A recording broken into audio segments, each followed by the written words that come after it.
I have learned that I am stronger than I thought I was. I looked at life so differently after that. I think I'm more focused on the relationship side, that I really want to spend more time making memories. I feel like I don't worry about the little things in life like I used to. There are other things, bigger fish to fry. You just take every day as a gift and go, you have to. I want to be a thriver. I really want to live through this and live through it in a way that is positive.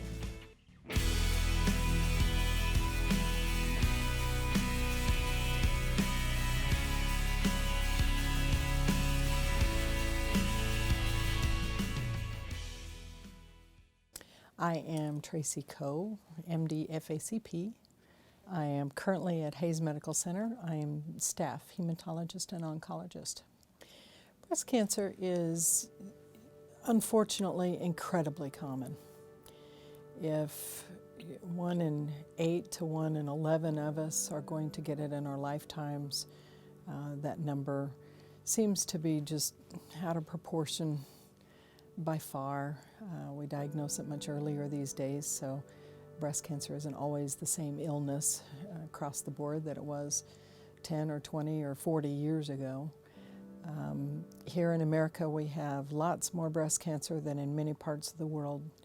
I think mostly because we don't have a healthy diet for the most part here in America. There's a small percentage of breast cancers that are inherited, 15% roughly.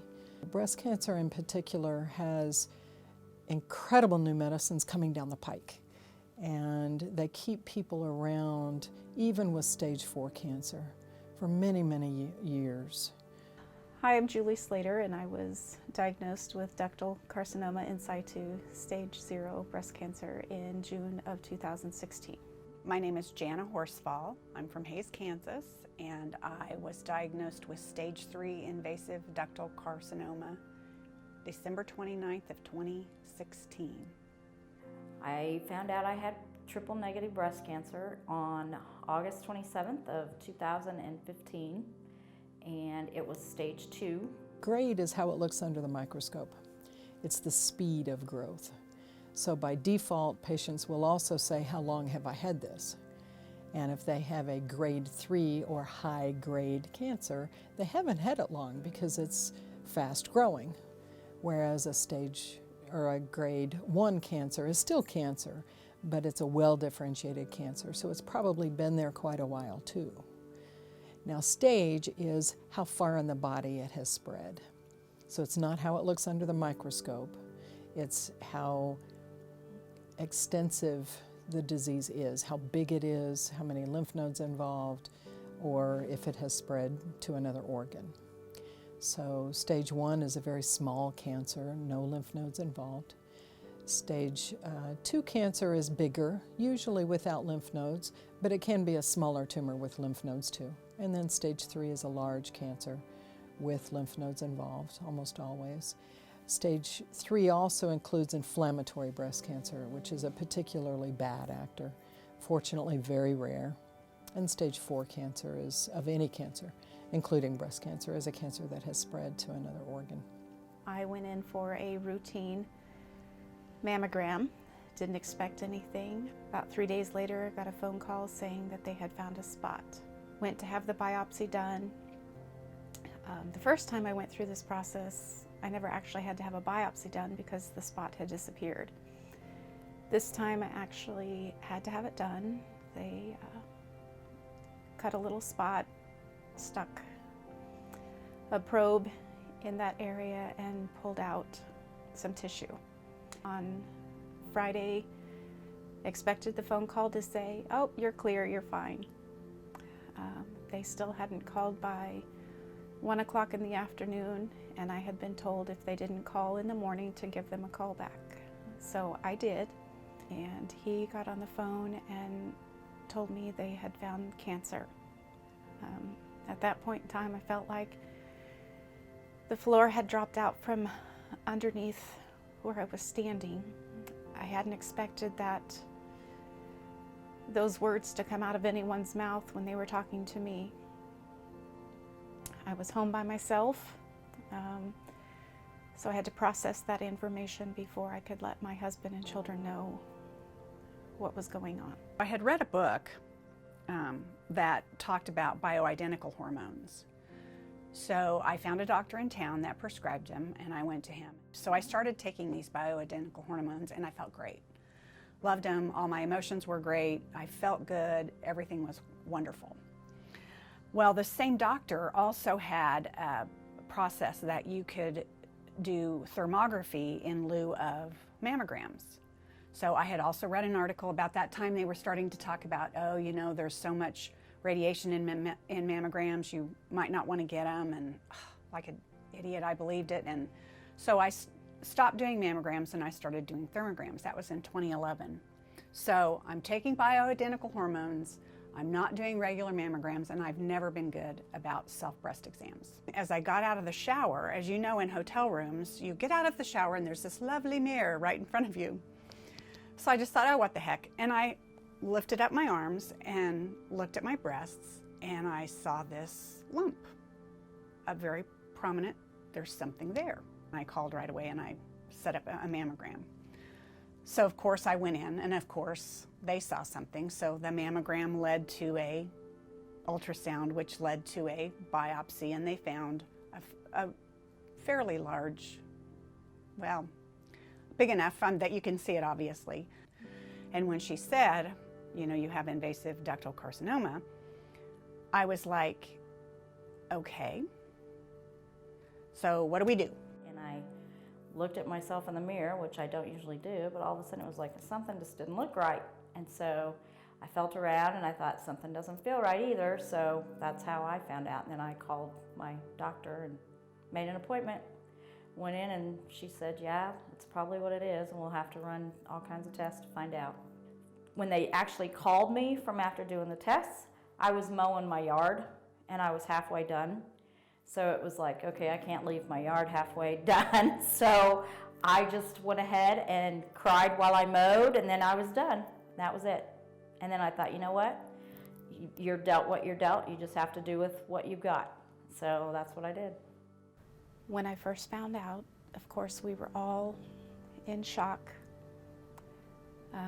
My husband and oldest daughter were probably the strongest for me at that time. My youngest daughter had just moved with us to a new town, was beginning a new school, and she felt like her world had been knocked upside down. My son was 12 years old. He did not understand exactly what cancer was, except that he had heard that people die from cancer. So I remember that being his first question to me. Mom, are you going to die too? My mother and my father didn't handle it very well either. This was not something they ever thought that they would have to see their daughter go through. Probably one of my biggest champions, though, was my mother-in-law, who would call almost daily, if not every other day, and just let me know that she was there and talked me through a lot of situations and brought to me a different perspective. So on the way home from Kansas City, we stopped in Abilene. My kids lived there. And so while we were all together, of course, we dropped them off, and I told them the story and told them they could not be, that we were going to do this positively. We're not going to cry about this because it's all going to be fine, however it turns out. But my daughter-in-law was sitting across from me, and she started to well up, and I just looked at her and said, no, don't do that, because if you get started, we'll all get started. And she bucked it up, and we were fine. He had signed a contract to go to Oregon to work for 2 years, and he had signed it in July, and I found out in August. And he had already gone out there before I knew. He went, I think he started work at the 24th, and I found out the 27th. He knew about it, but he didn't know that it was actually cancer till then. And his boss let him come back then right away, and then he went back out because it was something he had never ever done. Anna was great. She's a nurse, so she helped me with a lot of the technical terms, so that was good.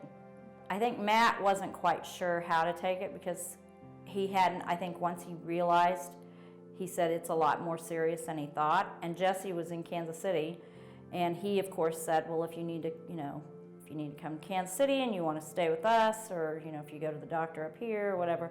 He wanted to know what the doctors were going to do. He was concerned about what was next.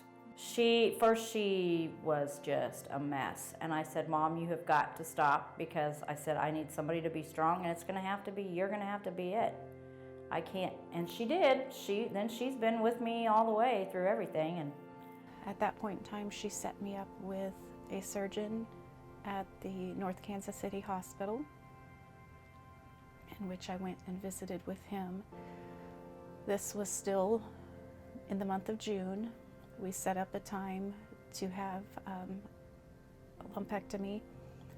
The end of July, I had the lumpectomy, and they told me I could heal from that, and then I would be seeing the oncologist to do radiation.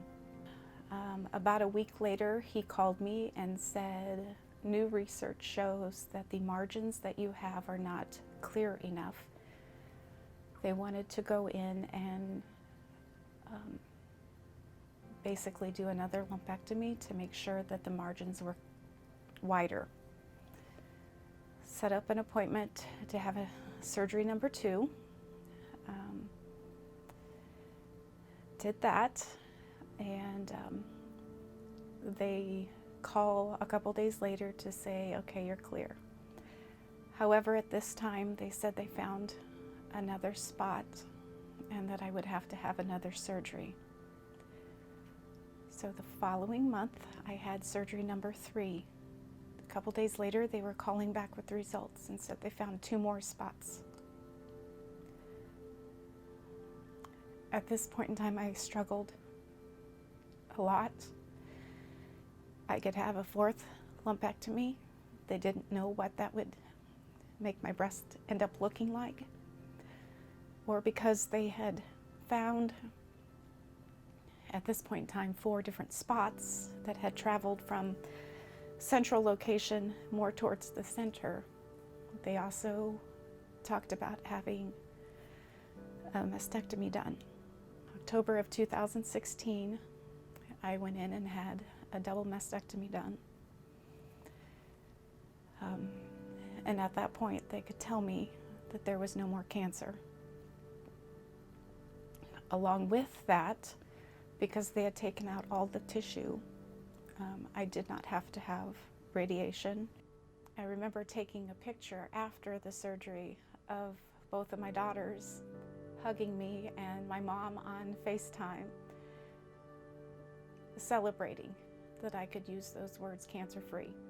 It started as what they thought was going to be a stage 1 lumpectomy, not much of anything. That quickly, once they discovered it in 2 areas, it became really clear that it was going to have to be a mastectomy. And of course, once I had it in 2 places, they told me I'm going to have to do chemo and probably radiation, but we wouldn't know about the radiation for sure until they got through surgery. So I started chemo January the 24th and did a round of what they call the Red Devil, which is, they have to suit up to even give it to you. So it's a little shocking to see as they go through it, but I really got along fairly well with that. They would give me the chemo, and then the next day I would go in for a Neulasta shot, which is a medication that really kind of helps build up your white blood cells, or it helps build you back up.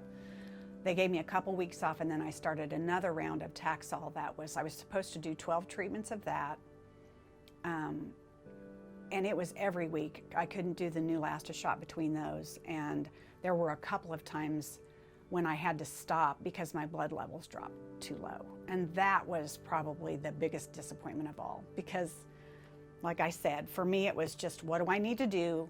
Let's get it done and let's get this over with. So anytime I had to stop, I had to really buck myself up and say, it's okay, it's because it's better for you You'll make it through better if you do this, but those were probably the biggest disappointments were when I had to stop treatment. And I had to do that, I think, 2 or 3 times with the Taxol treatments. And then I only ended up getting 8 of those. And then I had the surgery. And they really were the ones that convinced me that it wasn't necessary to do a double mastectomy. They said it's not going to increase or decrease the chance of you getting cancer on the other side. It's not like it's going to spread. They said, you know, don't mutilate yourself any more than you have to. And so I decided to do the single. And that surgery went really well. It was shocking. I had the surgery one day and I went home the next, and it was like, I couldn't believe it. So started radiation, I think it was in August. I did it all of August and half of September, I think. And radiation was probably, in my opinion, maybe a little bit harder than chemo, only because it was, you're burning your skin. And it wasn't the whole area, but it was a lot bigger than what I thought, because my tumors were as big as they were, and because they found it in the lymph node. I actually met with the surgeon first. He did the biopsy, and then he's the one that suggested I go to the doctor in Salina. I guess it's like a whole big group of them in Wichita, but he has a satellite in Salina since I'm closer to that. Met with him, the oncologist, first. My biggest concern at first was they were like, I had to go here, I had to get this done, I had to do that, before they actually started any treatment. So it was like, they put a port in September, end of September. The very next day was my first chemo treatment, was the 22nd. And so it was almost a month since I found out before they actually started. But they wanted to do chemo first and then see how much it shrunk. And then from there, they said it's up to me whether I wanted to have a lumpectomy or a mastectomy or what I wanted to do. And they gave me that option, and I just, it was like, okay, you're the doctors. If this was your wife or your daughter, what would you recommend? And I kind of went with what they said. And then, so I had a mastectomy, and then I had radiation, because they said you don't have to have it, but if you want to, you can. And if I don't do it, I'm going to wish I would have, if it would come back. So I did like 6 weeks of radiation, and it wasn't bad at all either. And then after that, I took a chemo pill for about 6 months, and now I'm not on anything. What we do for stage 0 and what we do for stage 1 and stage 2 and stage 3 and 4, every woman's breast cancer now is as independent as the woman herself. We are doing DNA testing and patterns on all of these tumors. The blankets, the categories, the boxes that we put patients in don't fit at all anymore. Those signatures are very different, and it's not stage driven. I had a lot of family support to keep me going. I also had some friends that have been through different stages of breast cancer, and I would call and talk to them. I also had a previous coworker that both her mother and her mother-in-law had been through that breast cancer. And she would send me messages, positive messages, when I didn't know I needed it. All through the journey, whatever I did, whether it was when I lost my hair and had to shave it off, I went to one of my really good friends and said, we're going to do this. And I said, we're going to do it in a fun way. So I said, we're going to start shaving it in all different kinds of ways, and we're going to take pictures, and we're going to send them to my kids, and we're going to have fun with this. And we did, and we had a ball, and people probably thought we were crazy. But everything, I've just always tried to do this whole thing with a sense of humor and a positive attitude, and given it over to God, because I don't think I could have done it otherwise. I knew that if I let the negativity take over, I would spiral down into a place I didn't want to be. As family, that's what makes you keep going. Knowing that I had grandkids coming, and that I wanted to be able to see them grow up, and just, I kept thinking, you've got 4 now. This one's going to be starting school, this one's that. Now, I had one that was born while I was having chemo. Matt's graduation from college was I had barely had any hair coming back, but it was there. So that's what it is. When you don't have cancer, you hear about it, but you don't pay attention to it. Once you get it, you realize how many people are going through it, whether it's breast cancer or anything else. What I couldn't believe when I found out I had it was how many people have had it and I didn't even know. My best advice to anyone is to be honest. It's okay to be angry, and it's okay to be mad and sad and happy and energetic and tired, because those are all the things that we feel throughout the process. I think by being open and honest about what I was going through and the fact that I was doing it with a positive and humorous attitude, I don't think people were scared to come up and ask me about it. And I think that helped a lot, because it gave them, they knew I was okay talking about it. People need to know this stuff. I mean, they need to know, and they need to know what to look for. Because what I was looking at when I looked in the mirror, I would have never known that that was something to do with breast cancer. I had no idea. Between knowing your body and getting a yearly mammogram, or even every other year, depending on your age, you got it.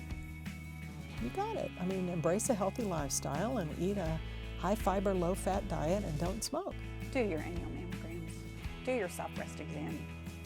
I will forever be changed. I'm not the same person I was before, but that doesn't mean it's worse.